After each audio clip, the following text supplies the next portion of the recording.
కీర్తనలు 7వ అధ్యాయం 1వ వచనం నుంచి 8వ వచనం వరకు. యెహోవా నా దేవా, నేను నీ శరణుజొచ్చున్నాను. నన్ను తరుమువారి చేతిలో నుండి నన్ను తప్పించుము. నన్ను తప్పించువాడెవడనూ లేకపోగా వారు సింహము వలె ముక్కలుగా చీల్చివేయకుండా నన్ను తప్పించుము. యెహోవా నా దేవా, నేను ఈ కార్యము చేసిన ఎడల, నా చేత పాపము జరిగిన ఎడల, నాతో సమాధానముగా నుండిన వానికి నేను కీడు చేసిన ఎడల, శత్రువు నన్ను తరిమి పట్టుకొననిమ్ము. నా ప్రాణమును నేలకు అణగద్రొక్కనిమ్ము. నా అతిశయాస్పదమును మంటిపాలు చేయనిమ్ము. నిర్నిమిత్తముగా నన్ను బాధించిన వారిని నేను సంరక్షించి తిని గదా. యెహోవా, కోపము తెచ్చుకొని లెమ్ము. నా విరోధుల ఆగ్రహము అణుచుటకై లెమ్ము. నన్ను ఆదుకొనుటకై మేల్కొనుము. న్యాయవిధిని నీవు నియమించి ఉన్నావు కదా. జనములు సమాజముగా కూడి నిన్ను చుట్టుకున్నప్పుడు వారికి పైగా పరమందు ఆసీనుడవు కమ్ము. యెహోవా జనములకు తీర్పు తీర్చువాడు. యెహోవా నా నీతిని బట్టియు నా యథార్థతను బట్టియు నా విషయంలో నాకు న్యాయం తీర్చుము. 7వ కీర్తన పైన శీర్షికలో కనుక మనం చదివితే చూడవచ్చు, బెన్యామీను వంశస్థుడైన కూషు చెప్పిన మాటల విషయమై దావీదు యెహోవాను గురించి పాడినది అని. ఈ బెన్యామీను వంశస్థుడైన కూషు దావీదు తన కుమారుడైన అబ్షాలోము చేత తరమబడి యెరూషలేమును విడిచి వెళ్ళిపోయినప్పుడు మార్గంలో కూషు దావీదును కలిసి దావీదును శపించుతాడు. అది మనం 2 వచనాలు చూద్దాం. 2వ సమూయేలు గ్రంథం 16వ అధ్యాయం 5వ వచనం. రాజైన దావీదు బహీరూము దాపునకు వచ్చినప్పుడు సౌలు కుటుంబకుడకు గెరా కుమారుడైన షీమి అని ఒకడు అతడి నుండి బయలుదేరి వచ్చింది. అతడు వెంట నడుచుచు దావీదును శపించుచు జనులందరూ బలాఢ్యులందరూ దావీదు ఇరు పార్శ్వముల నుండగా రాజైన దావీదు మీదను అతని సేవకులందరి మీదను రాళ్ళు రువ్వుచూ వచ్చిన ఈ షీమి, నరహంతకుడా, దుర్మార్గుడా, చీపో నీ వేళ నన్ను నీవు వెళ్ళగొట్టిన సౌలు ఇంటి వారి హత్యను నీ మీదకి రప్పించి యెహోవా నీ కుమారుడైన అబ్షాలోము చేతికి రాజ్యమును అప్పగించున్నాడు.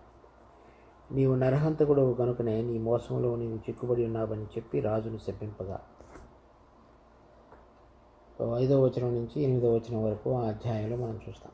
తర్వాత అటువంటి సందర్భంలో దావీదు దేవుని దగ్గర తన యొక్క ప్రార్థన విన్నపము ఈ కీర్తన అంతటిలో కూడా మనం చూడవచ్చు. సో ఒక వ్యక్తి తనను శపించినప్పుడు, లేకపోతే వేరు విషయమై వేరుగా తను ఏది కాదో దాన్ని గురించి అనేక మంది ఎదుట దావీదును శపించుతూ మాట్లాడిన మాటలకు బదులుగా తన హృదయంలో ఎటువంటి ఆలోచనలు మసలి దేవుని సన్నిధిలో తన ప్రార్థన విజ్ఞాపన చేస్తూ మాట్లాడాడో దాని సందర్భంగా రాసినటువంటి కీర్తన. 1వ వచనం. యెహోవా నా దేవా, నేను నీ శరణుజొచ్చున్నాను. నన్ను తరుమువారి చేతిలోను నిన్ను తప్పించుము. నన్ను తప్పించువాడెవడనూ లేకపోగా. తను రాసినటువంటి కీర్తనలో ఉన్నటువంటి ముఖ్యమైనటువంటి నేపథ్యం తన కుమారుడైన అబ్షాలోము అతన్ని తరమటం. అందుకని చెప్తున్నాడు, నేను నీ శరణుజొచ్చున్నాను. నన్ను తరుమువారి చేతిలో నుండి నన్ను తప్పించుము అనగా తన కుమారుడైన అబ్షాలోము చేతిలో నుంచి తప్పించమని ప్రార్థిస్తుంది. అటువంటి సందర్భంలో నేను నీ శరణుజొచ్చున్నాను అంటే నీ రెక్కల చాటుకు వచ్చి నీవు మాత్రమే నన్ను తప్పించగలవు అనేటువంటి నిరీక్షణ కలిగి నీ వైపు చూస్తున్నానని చెప్తున్నాడు. ఇటువంటి సందర్భంలో నన్ను తప్పించువాడు ఎవడనూ లేకపోగా, ఒకవేళ ఎవరైనా చూసి ఇది సరైనది కాదు, కుమారుడు తండ్రిని తరమటం అనేటువంటిది అని చెప్పి నన్ను విడిపించేటువంటి వాడు ఒకడనూ లేడు. అయితే ఇంకా ఏం జరుగుతున్నదంటే, తరమటం అనేటువంటిదే కాకుండా 2వ వచనంలో, వారు సింహం వలె ముక్కలుగా చీల్చివేయకుండా నన్ను తప్పించుము. వాళ్ళు వేరే వాళ్ళు అంటే ఇప్పుడు ఈ కూషు, లేకపోతే అక్కడ మనం 2వ సమూయేలు 16వ అధ్యాయంలో చెప్పబడినటువంటి మాటలు ఏవైతే ఉన్నాయో ఆ వాటిలో నుంచి వారు ముక్కలుగా చీల్చివేయకుండా నన్ను తప్పించు అంటే వాళ్ళు మాట్లాడేటువంటి మాటలే సింహము ఒక మనిషి మీద పడి ముక్కలుగా చీల్చివేసినటువంటి నొప్పిని కలిగించేవిగా ఉంటుండగా అలాంటి దాంట్లో నుంచి నన్ను తప్పించు అని దావీదు ప్రార్థన చేస్తున్నాడు. 3వ వచనం, యెహోవా నా దేవా, నేను ఈ కార్యము చేసిన ఎడల, అంటే నిజంగా సౌలును గనుక నేను చంపినట్లయితే, అతడు ఆరోపించినది అదే కదా, నువ్వు సౌలును చంపిన దానిని బట్టి యెహోవా కోపము నీ మీద రగులుకొని నీ కుమారుడైన అబ్షాలోము చేత నీకు ఈ కార్యం జరిగిందని చెప్తూ వచ్చాడు. దావీదు ఆ కార్యాన్ని మరలా ఎత్తి చూపుతూ దేవుని సన్నిధిలో మొరపెడుతున్నాడు. దేవా, నేను ఈ కార్యం చేసిన ఎడల, అంటే నేను గనక సౌలును గనక చంపినట్లయితే, 4వ వచనం, నా చేత పాపం జరిగిన ఎడల, నేను అతన్ని నిజంగా చంపి పాపాన్ని గనక చేసి ఉన్నట్లయితే, నాతో సమాధానముగా నిండిన వానికి నేను కీడు చేసిన ఎడల, అంటే సౌలు నన్ను ఏమీ చేయకుండా తరమకుండా నన్ను గనక సరైన విధంగా చూసుకుంటూ ఉన్న సందర్భంలో కూడా నేను అతని రాజ్యాన్ని పొందాలని కానీ అతన్ని రాజు అనే పదవి నుంచి తొలగించి నేను ఆ పదవిని తీసుకోవాలని కానీ ప్రయత్నం చేసినట్లయితే, 5వ వచనం, అలాంటిది గనక నా స్థితి అయినట్లయితే శత్రువు నన్ను తరిమి పట్టుకునేమో, నా ప్రాణమును నేలకు అణగదొక్కనేమో. నేను ఆ విధంగా కనుక జీవించి ఉంటే శత్రువు నన్ను అణగదొక్కనేమో, నా ప్రాణాన్ని తీసివేయమని చెప్తున్నాడు. ఎందుకంటే అతడు చనిపోవడానికి కారణమైన అతడు నిజంగా ఆరోపించుట కనుక యథార్థమైనట్లయితే నా జీవితంతో కూడా నువ్వు అలాగే చేయి, నా అతిశయాస్పదమును మంటిపాలు చేయనేమో. అంటే నేను దేని విషయంలో అయితే నన్ను హింసించిన వారి నిమిత్తమై కూడా నేను వారిని బాధ పెట్టక వారితో నేను ఏ విధంగా వ్యవహరించి ప్రేమించానో కాపాడానో అనేటువంటి నాకు ఏదైతే దేన్ని బట్టి అయితే నేను అతిశయించుతూ వచ్చానో నా జీవితంలో, దాన్ని అంతటిని కూడా కొట్టివేసే అని చెప్తున్నాడు. నిర్నిమిత్తముగా నన్ను బాధించిన వారిని నేను సంరక్షించుతిని కదా, నేను అలా చేయలేదు. కానీ సౌలు నన్ను తరుముతూ వచ్చినటువంటి దినాల్లో 1 సమూయేలు 24వ అధ్యాయంలో కానీ, దాని తర్వాత 1 సమూయేలు 26వ అధ్యాయంలో కానీ 2 సార్లు నేను సౌలును చంపగలగటానికి కలిగిన అవకాశాల్లో నేను అతనిని చంపకుండా అతనిని కాపాడాను. అంటే నిర్నిమిత్తముగా నన్ను బాధించిన వారు ఏ కారణం లేకుండా సౌలు నన్ను చంపడానికి ప్రయత్నం చేసినప్పటికీ కూడా అటువంటి స్థితిలో నాకు ఏదైతే అవకాశాలు వచ్చాయో దేవుడు ఇచ్చాడో, 1 సమూయేలు 24వ అధ్యాయంలో, తర్వాత 26వ అధ్యాయంలో నేను అతన్ని చంపకుండా కేవలం ఒకసారి మాత్రము అతని వస్త్రపు చెంగు కోసి అతన్ని విడిచిపెట్టేశాను. అంటే నేను కాపాడాను. అంటే నా జీవితంలో నేను ఏదైతే చేయలేదో దాని గురించి శత్రువు నన్ను ఆరోపిస్తున్నాడు. నేను ఏదైతే చేశానో అది నీకు తెలుసు, దాన్ని బట్టి నేను అతిశయించుతూ నీ సన్నిధిలో నిలబడి ఉన్నానని చెప్తున్నాడు. కనుక మన ప్రార్థనలో దేవుని సన్నిధిలోనికి వచ్చినప్పుడు మనం దేవుడు కోరిన విధంగా ఏ విధంగా జీవించగలిగాము అనేటువంటిది మనం చూడగలిగినప్పుడు దావీదు ఎటువంటి నిర్భరతతోటి ధైర్యంతో ప్రభు దగ్గరికి వచ్చి ప్రార్థించగలిగాడో మనం కూడా ఆ విధంగా చేయగలుగుతాం. ఒకవేళ మన హృదయం గనక ఏదైనా మనం చేసినటువంటి తప్పుల విషయమై దోషారోపణ గనక చేయుచున్నట్లయితే దావీదు ఎంతో గట్టి నమ్మకంతో ధైర్యంతో మన ప్రభువు ఎదుట నిలబడగలిగినటువంటి మంచి కల్మషము లేని మనస్సాక్షి కలిగిన వాడే రాగలిగాడు. మనం ఆ విధంగా రాలేం. దావీదు చెప్తున్నాడు. ఇప్పుడు ఇంకా కింద ఉన్నటువంటి వచనాల్లో చూస్తే 6వ వచనం, యెహోవా కోపము తెచ్చుకొని లెమ్ము, నా విరోధుల ఆగ్రహము నన్నుచుటకై లెమ్ము, నన్ను ఆదుకొనుటకై మేల్కొనుము, న్యాయ విధిని నీవు నియమించి ఉన్నావు కదా. ఇప్పుడు నేను నా శత్రువు అయినటువంటి సౌలు విషయంలో నేను ఏ విధంగా నన్ను బాధ పెట్టాడో నేను అతను విడిచిపెట్టాను. నా కుమారుడు నన్ను తరిమాడు, నేను అతని విషయంలో ఏం చేయలేదు. షీమీ నా విషయం ఈ విధంగా మాట్లాడాడు, అతన్ని చంపడానికి బయలుదేరినటువంటి అభిషేక్ని కూడా నేను అడ్డగించి ఆపేశాను. ఇవన్నీ నీకు తెలుసు. వీటన్నిటిని బట్టి నేను నీ ఎదుట అతిశయంతో మంచి మనస్సాక్షితోటి నీ దగ్గరికి వచ్చాను. అయితే నువ్వేం చెప్తున్నావు అంటే, నేను గనక వారందరి పక్షమై ప్రతీకారం గనక నేను స్వయంగా చేయకపోతే నువ్వు నన్ను భద్రపరిచి నువ్వు కోపం తెచ్చుకొని వాళ్ళ విషయంలో తీర్పు తీరుస్తావని చెప్తున్నావు. రోమాపత్రిక 12వ అధ్యాయం 17వ వచనం నుంచి, కీడుకు ప్రతి కీడెవడికి చేయవద్దు, మనుషులందరి దృష్టికి యోగ్యమైన వాటిని గురించి ఆలోచన కలిగి ఉండుడి. శక్యమైతే మీ చేతనైనంత మటుకు సమస్త మనుషులతో సమాధానముగా ఉండుడి. ప్రియులారా, మీకు మీరే పగ తీర్చుకొనక దేవుని ఉగ్రతకు చోటియుడి. పగ తీర్చుట నా పని, నేనే ప్రతిఫలము ఇత్తును అని ప్రభువు చెప్పుచున్నాడని వ్రాయబడి ఉన్నది. కనుక పాత నిబంధనలో చెప్పబడినటువంటిది పగ తీర్చుకున్నట్టు నా పని, నేను ప్రతిఫలం ఇత్తును అని చెప్పబడినటువంటి మాట ప్రకారం దావీదు, మనం ఇక్కడ చూస్తున్న రోమపత్రిక 12వ అధ్యాయం 17వ వచనంలో, కీడుకు ప్రతి కీడేవాడికి అతను చేయలేదు. తర్వాత సౌలు అతను తరుముతున్నప్పటికీ అతనితో సమాధానంగా ఉండటానికి తను ఎంతవరకు సాధ్యంతో సహించాలో అంతవరకు సహించి దేశాన్ని విడిచిపెట్టి అడవుల్లోనూ గుహల్లోనూ దాక్కుంటూ జీవించుతూ వచ్చాడు. అంటే అటువంటి సమాధానకరమైన ప్రయత్నాన్ని చేసినటువంటి వాడుగా కూడా దావీదు కనపడ్డాడు. ప్రియులారా, మీకు మీరే పగ తీర్చుకొనక, అంటే తనకు కలిగిన 2 అవకాశాల్లో సౌలు విషయంలో కానీ, తనకు వ్యతిరేకంగా లేచిన అబ్షాలోము విషయంలో కానీ, తన ఎదుట శపించుతూ అభిషయ్ అతన్ని చంపటానికి బయలుదేరినప్పటికీ కూడా ఉన్నటువంటి షిమే విషయంలో కానీ అతడు పగ తీర్చుకోలేదు. ఎందుకనగా దేవుని ఉగ్రతకు చోటియుడి.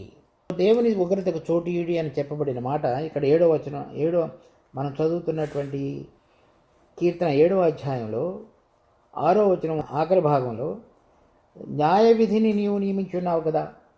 అనగా దేవుడు నియమించిన న్యాయ విధి ఏంటంటే, తగిన సమయంలో తను ఎటువంటి విధంగా ప్రతి వ్యక్తి యొక్క క్రియలను బట్టి తీర్పు తీర్చాలో ఆ విధంగా తీర్పు తీర్చేటువంటి న్యాయ విధిని దేవుడు నియమించున్నాడు.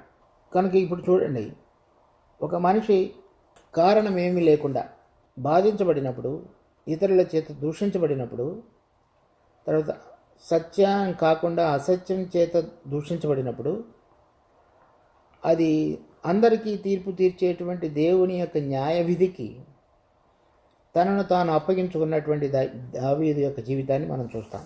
ఆదికాండం 18వ అధ్యాయం 25వ వచనం, ఆ చొప్పున చేసి దుష్టులతో కూడా నీతిమంతులను చంపుట నీకు దూరమవునుగాక, నీతిమంతుని దుష్టునితో సమముగా ఎంచుట నీకు దూరమవునుగాక, సర్వలోకమునకు తీర్పు తీర్చువాడు న్యాయము చేయడా అని చెప్పినప్పుడు, అంటే అబ్రహాము కానీ ఇంకా ఇతరులు కానీ పాత నిబంధనలో అందరూ కూడా చూసింది ఏంటంటే, సర్వలోకమునకు తీర్పు తీర్చు దేవుడని అతనికి వారు చూశారు. చూసి వారి వారి జీవితాల్లో అన్యాయంగా అక్రమంగా ఒక నిందన కానీ అపనిందన కానీ సహించవలసినటువంటి సందర్భాలు వారి జీవితాలలో వచ్చినప్పుడు వాటిని సహించుతూ దేవుని ఎదుట నిందారహితమైనటువంటి మంచి మనస్సాక్షి కలిగి ధైర్యం కలిగి వారి వారి యొక్క ప్రార్థనలను దేవుని సన్నిధికి తీసుకొచ్చినప్పుడు వారు గుర్తుపెట్టుకున్నటువంటి విషయం ఏమిటి? ఇదే, అంటే ఆయన ఒక న్యాయ విధిని నియమించున్నాడు, ఆయన అందరికీ తీర్పు తీరుస్తాడు, పగ తీర్చుకున్నట్టు నా పని అని చెప్పి ఉన్నాడు. కనుక ఆ పగ తీర్చుకునేటువంటి పనిని ఈ సహించినటువంటి భక్తులు వారి వారి చేతుల్లోనికి తీసుకొని వారు చేయగలిగినప్పటికీ కూడా దానిని పగ తీర్చుకోకుండా ఆ పగ తీర్చుకునే పనిని దేవుడు నియమించిన న్యాయ విధిని ఆయనకు అప్పచెప్పి మంచి మనస్సాక్షితో దేవుని సన్నిధిలో నిలబడ్డారు. కీర్తనలు 7వ అధ్యాయం 7వ వచనం, జనములు సమాజముగా కూడి నిన్ను చుట్టుకొనినప్పుడు వారికి పైగా పరమందు ఆసీనుడు కమ్ము. ఇంతకు మునుపు మనం చదివినటువంటి ఆదికాండం 18వ అధ్యాయం 25వ వచనంలో ఆయన సర్వజనములకు తీర్పు తీర్చువాడు. ఇక్కడ 8వ వచనంలో కూడా అది ఉంది, ఆయన జనములకు తీర్పు తీర్చువాడు. అంటే వీరందరూ కూడా తీర్పును కొరకై దేవుని సన్నిధిలో నిలబడినప్పుడు వారి వారి క్రియలను బట్టి అందరికీ కూడా ఆయన ప్రతిఫలం ఇచ్చే విధంగా తీర్పు తీర్చేవాడుగా ఉన్నాడు. 2 కొరింథీ 5వ అధ్యాయం 10వ వచనం, ఎందుకనగా తాను జరిగించిన క్రియలు చొప్పున అవి మంచివైనను సరే చెడ్డవైనను సరే దేహముతో జరిగించిన వాటి ఫలమును ప్రతివాడును పొందినట్లు మనమందరమును క్రీస్తు న్యాయపీఠం ఎదుట ప్రత్యక్షము కావలేను. ఈ వాక్యము ఈ 5వ అధ్యాయం 10వ వచనంలో పౌలు కొరింథీలో ఉన్నటువంటి విశ్వాసులకు రాస్తున్నాడు. మనమందరము అంటే విశ్వాసులకు, ప్రతి విశ్వాసి కూడా దేవుని న్యాయపీఠం ఎదుట క్రీస్తు న్యాయపీఠం ఎదుట ప్రత్యక్షం కావాల్సి ఉంటుందని అందరూ వాళ్ళ వాళ్ళ జీవితాలలో జరిగించిన క్రియలన్నిటికీ కూడా లెక్క అప్పచెప్పవలసి ఉంటుంది అనేటువంటి విషయాన్ని విశ్వాసులకు గుర్తు చేస్తున్నాడు. తర్వాత 11వ వచనం, కావున మేము ప్రభువు విషయమైన భయం నెరిగి మనుషులను ప్రేరేపించుతున్నాము.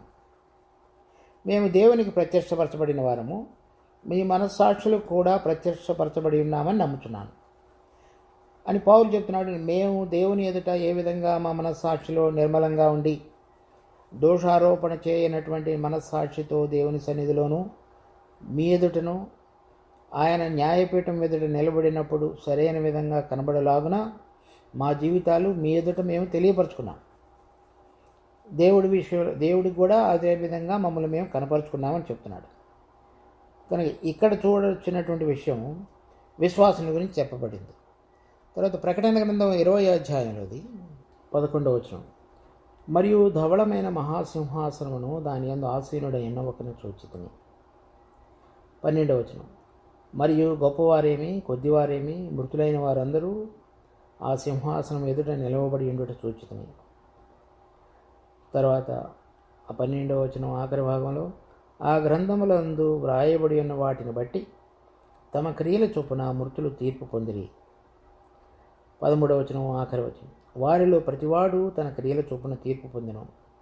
అక్కడ అందరూ కూడా తీర్పు పొందేవారుగా ఉన్నారు. 2 కొరింథీ 5వ అధ్యాయం 10వ వచనంలో విశ్వాసుల యొక్క తీర్పుని గురించి రాయబడింది. 20వ అధ్యాయం ప్రకటన గ్రంథంలో 11, 12, 13 వచనాలు 15వ వచనం వరకు అందరూ కూడా, అంటే అన్యజనులు, దేవుడు నెరగని వారందరూ తీర్పు పొందేవారుగా ఉన్నారు. తర్వాత 22వ అధ్యాయం ప్రకటన గ్రంథం 22వ అధ్యాయం 11, 12 వచనాలు, అన్యాయం చేయవాడు ఇంకనూ అన్యాయమే చేయనిమ్ము, అపవిత్రుడైన వాడు ఇంకనూ అపవిత్రుడుగానే ఉండనిమ్ము, నీతిమంతుడు ఇంకనూ నీతిమంతుడుగానే ఉండనిమ్ము, పరిశుద్ధుడు ఇంకనూ పరిశుద్ధుడుగానే ఉండనిమ్ము.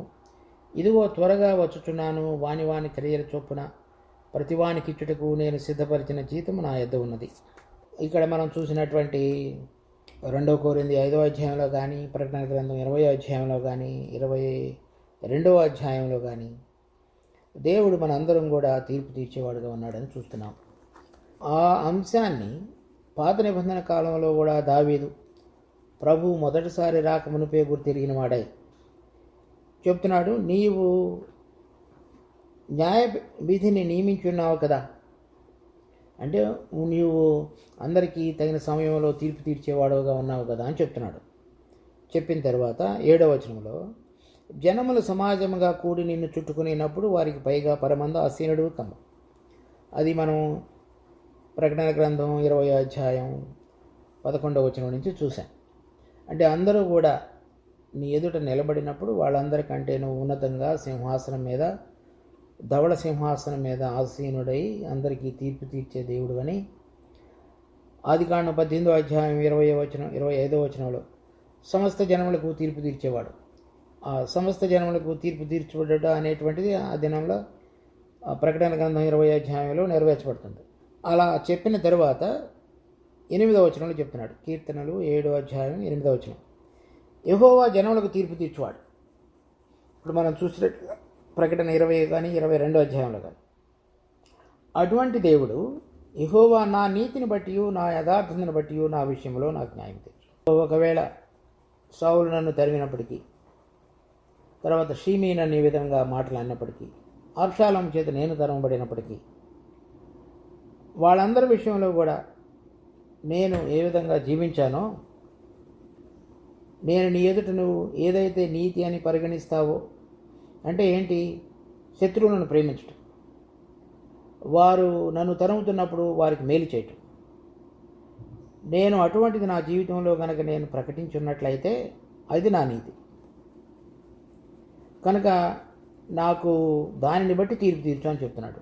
మరలా ఇంకొకసారి రోమాపత్రిక 12వ అధ్యాయం 21వ వచనం, కీడు వలన జయింపబడక మేలు చేత కీడును జయించుము. అతడు వారు అన్యాయంగా ఇతనిని తరిమినప్పుడు, ప్రాణం తీయాలని చూసినప్పుడు వాళ్ళకు మరలా కీడు చేసి తన యొక్క ప్రాణాన్ని కాపాడుకునే ప్రయత్నం చేయకుండా వారి యొక్క ప్రాణాలను కాపాడి వారికి మేలు చేసి కీడుని జయించాడు.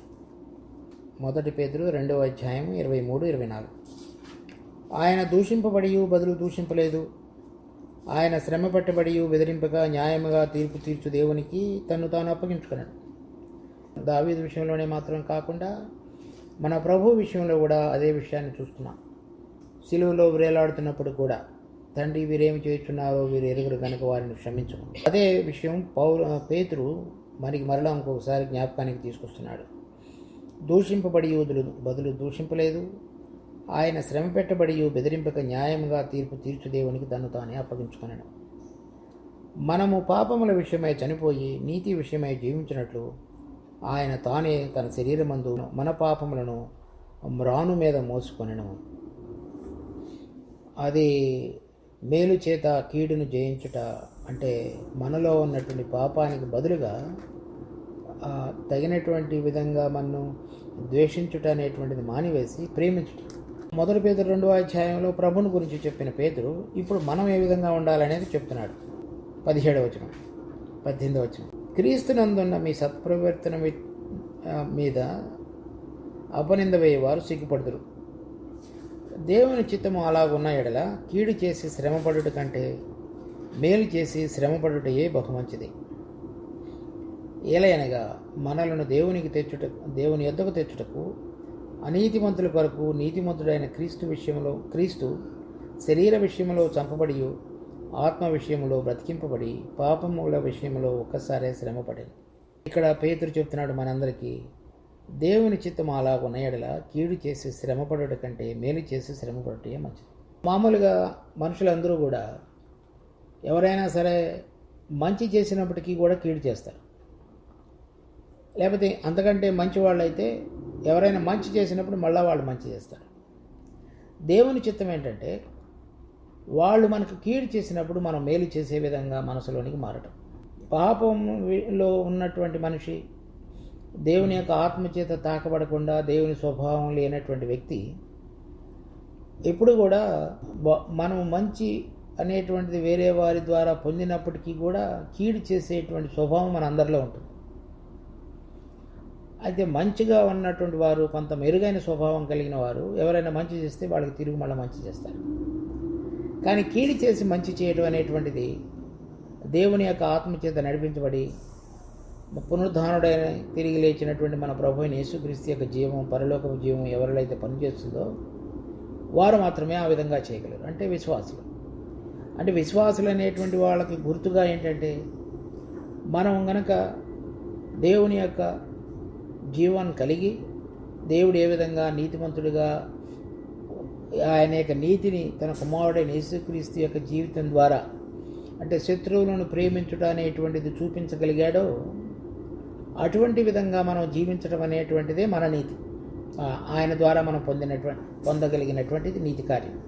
దావీదు పాత నిబంధనలో మనకు కలిగినటువంటి విధమైనటువంటి ప్రత్యక్షత, ప్రభువుని గురించి ప్రత్యక్షత కానీ స్పష్టత కానీ లేకపోయినప్పటికీ ఆత్మలో అటువంటి విచక్షణ కలిగిన వాడే శత్రువులను ప్రేమించినటువంటి విధంగా తన యొక్క జీవితాన్ని గడిపాడు.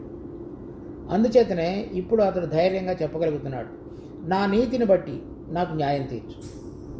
అంటే నువ్వు ఏ విధంగా నీతిమంతుడుగా ఉన్నావో, నన్ను ఏ విధంగా నీతిమంతుడుగా తీర్చగలవో అటువంటి విధంగా ఉండగలిగినటువంటి జీవించగలిగినటువంటి నా ప్రవర్తనను నువ్వు ఇంకొకసారి గుర్తు చేసుకొని దానికి తగిన విధంగా నాకు తీర్పు తీర్చు అని చెప్తున్నాడు. కనుక విశ్వాసులైన మా అందరి విషయంలో కూడా 2 కొరింథీ 5వ అధ్యాయం 10వ వచనంలో చదివినట్లుగా మనందరం కూడా ఇప్పుడు పేతురు చెప్తున్నట్లుగా కీడు చేసి శ్రమపడుట కంటే మేలు చేసి శ్రమపడుట మంచిది. మనము మేలు చేసి ఆ మేలుకు ప్రతిఫలంగా గనక మనం కీడును పొందగలిగినట్లయితే అది ప్రభు యొక్క జీవముతోటి ఆయన యొక్క శ్రమలతోటి మనం పాలివారమైనటువంటి అనుభవంలోనికి తీసుకుని రాబడిన బిడ్డలమని అర్థం. అటువంటి విధంగా మన జీవితం ఉండాలని ప్రభు మనకు కోరుతున్నాడు. మనం ఆయనతో కూడా శ్రమపడిన వారమైతే ఆయనతో కూడా ఏలుదాం.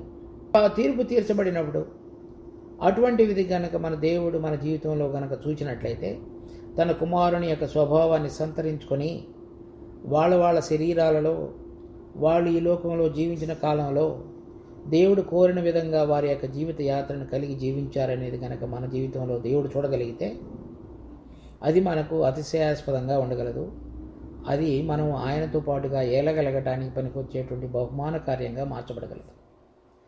కనుక విశ్వాసులం అయినప్పటికీ కూడా మనం లోకస్తుల వలె కనుక మన జీవితాల్లో అందరి పక్షంగా, మనుషుల పక్షంగా కనుక కీడును కానీ వేరైనటువంటి భావన కానీ నింపుకొని కనుక జీవించినట్లయితే మనం ఆయన సన్నిధిలో మోకరిల్లి ప్రార్థించడానికి చేరినప్పుడు అటువంటి ప్రార్థనను దేవుడు అంగీకరించడం. ఇంకా చూడండి, 1 కొరింథీ 15వ అధ్యాయం 34వ వచనం, నీతి ప్రవర్తన గలవారై మేల్కొని పాపం చేయకుడు.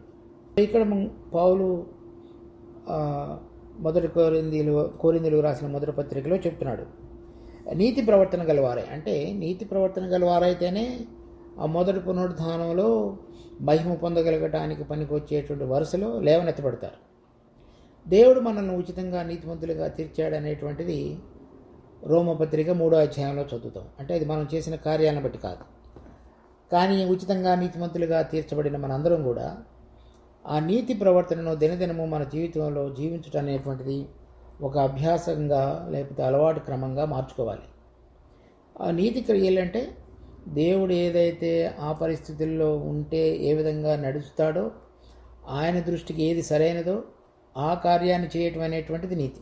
వీళ్ళు కనుక మొదటి ఈ 15వ అధ్యాయంలో రాయబడినటువంటి ఈ పునరుద్ధాన అంశం కనుక మనం చూస్తే, అటువంటి నీతి ప్రవర్తన కనుక మన జీవితంలో లేకపోతే మొదటి పునరుద్ధానంలో మనం పాలు పంపులు పొందలేం. తర్వాత గలతీ పత్రిక 5వ అధ్యాయం 5వ వచనం, ఏలైనగా మనము విశ్వాసం గలవారమై నీతి కలుగును అను నిరీక్షణ సఫలమగునని ఆత్మ ద్వారా ఎదురు చూస్తున్నాము. అంటే ఇప్పుడు ఏ విధంగా అయితే ఉచితంగా నీతిమంతులుగా తీర్చబడినటువంటి మనము 2 కొరింథీ 5వ అధ్యాయం 10వ వచనంలో చెప్పబడినట్లుగా మనం అందరం కూడా దేవుని న్యాయపీఠం ఎదుట నిలబడినప్పుడు మనము జరిగించినటువంటి నీతి క్రియలు ఏవైతే ఉన్నాయో వాటిని మనకు బహుమానంగా, వాటికి బదులుగా బహుమానంగా ఇస్తాడనేటువంటి నిరీక్షణ కలిగి ఆత్మ ద్వారా దాని కొరకై మనం ఎదురు చూస్తున్నామనేటువంటిది పౌలు గలతీలో ఉన్న విశ్వాసులకు చెప్తున్నాడు. కనుక మనం విశ్వాసం ద్వారా దినదినము ఆ విధంగా జీవించుట అనేటువంటిది మన అభ్యాసంగా ఉండాలి. తర్వాత ఫిలిప్పీయులకు రాసిన పత్రిక 1వ అధ్యాయం 11వ వచనంలో ఆఖరి భాగం, మీరు యేసుక్రీస్తు వలన ఆయన నీతి ఫలములతో నిండుకొనిన వారై క్రీస్తు దినమునకు నిష్కపటులను నిర్దోషులను కావాలని ప్రార్థించుతున్నాను.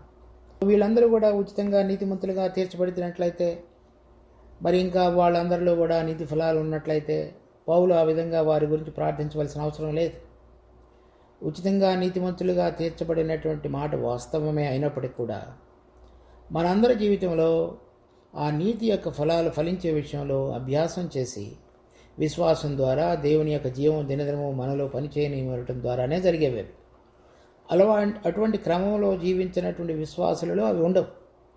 కనుక వాళ్ళందరి జీవితాల్లో అటువంటి విశ్వాసంతో కూడినటువంటి ప్రభు అయిన యేసుక్రీస్తు యొక్క జీవం ద్వారా కలిగినటువంటి నీతి ఫలాలు మనం అందరం కూడా న్యాయపీఠం ఎదుట నిలబడినప్పుడు కనబడాలని పౌలు ఫిలిప్పీలో ఉన్నటువంటి విశ్వాసులకు గురించి ప్రార్థిస్తున్నాడు. కనుక ఆ నీతి ఫలాలు ఏంటి? ఒక మాటలో చెప్పాలంటే, దేవుడు ఏదైతే ఆయన దృష్టిలో సరైనదిగా కనబడుతున్నదో, ఉదాహరణకి శత్రువులను ప్రేమించడం, అది దావీదు చేసింది. మరి రోమపత్రికలో పౌలు రాయబడింది, మన పేతురు ప్రభువుని గురించి మన గురించి ఇద్దరిని గురించి చెప్పినవి.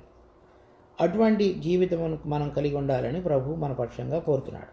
మనం చదివినటువంటి కీర్తనలు 7వ అధ్యాయం 8వ వచనం, యెహోవా నా నీతిని బట్టి నా యథార్థతను బట్టి నా విషయంలో నాకు న్యాయం తీర్చుము.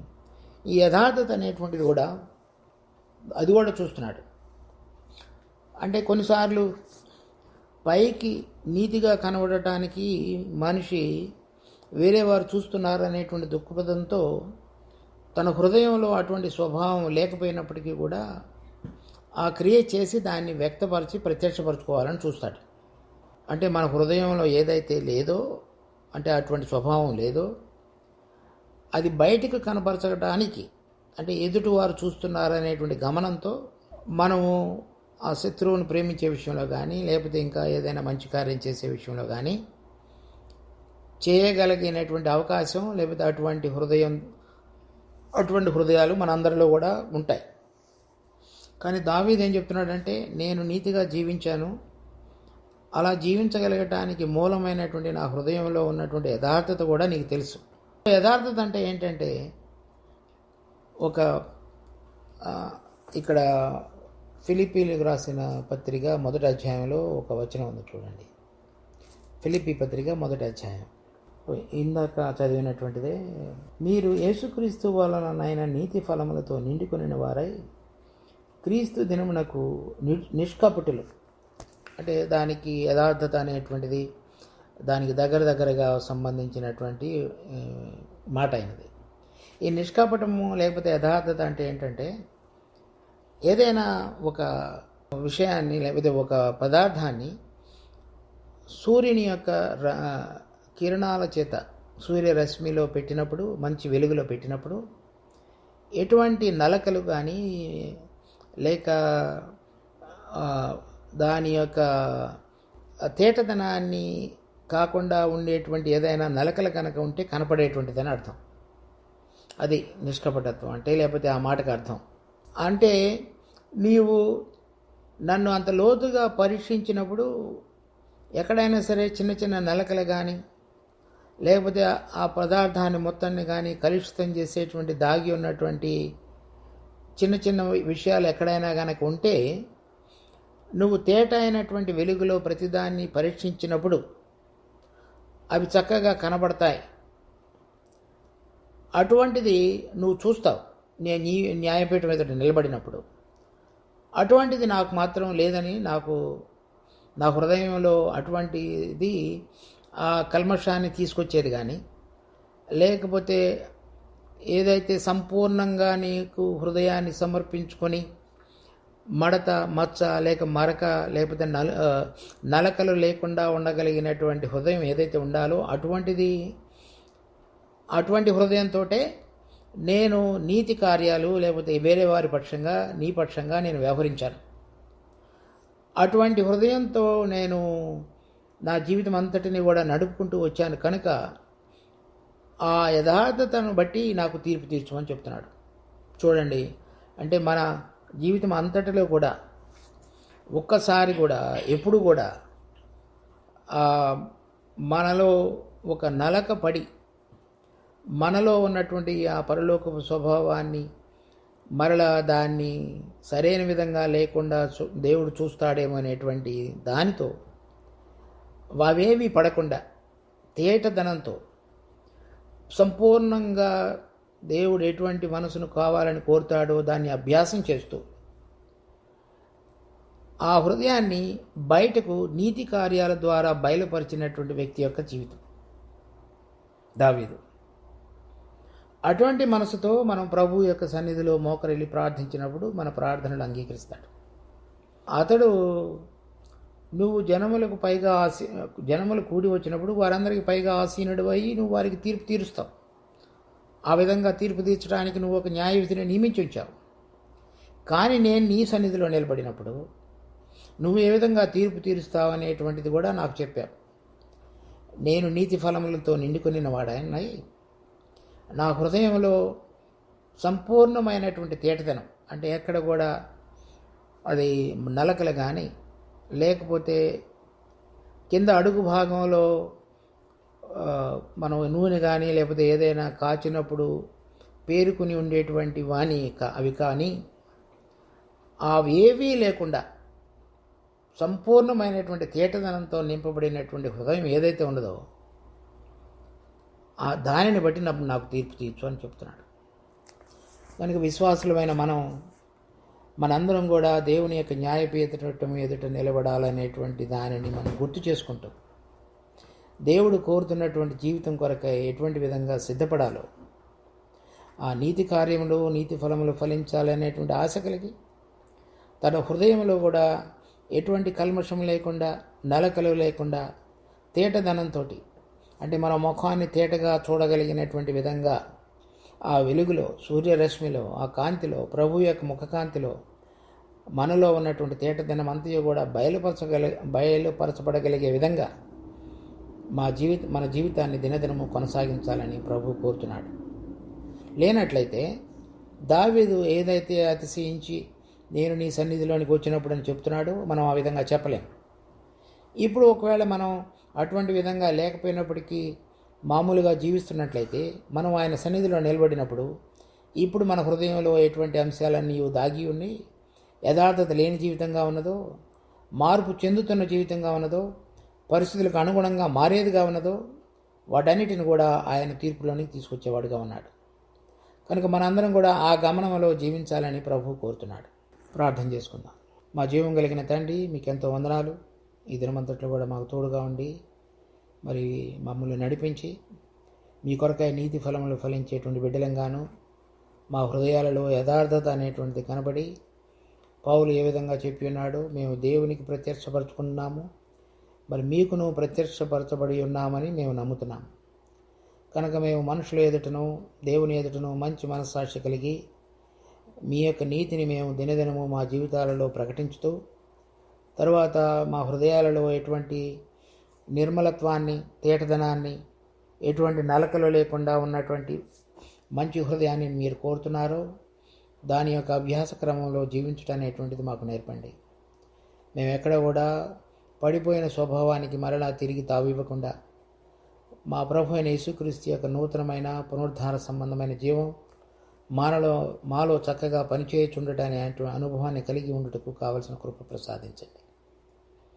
మరి ఈ దినమంతట్లో మీ దయను కోరుకుంటూ మమ్మల్ని మీకు అప్పగించుకుంటూ మా ప్రభువు, మా రక్షకుడైన ప్రభు అయిన యేసుక్రీస్తు నామమున అడిగి వేడుకుంటున్నాం తండ్రి. ఆమెన్.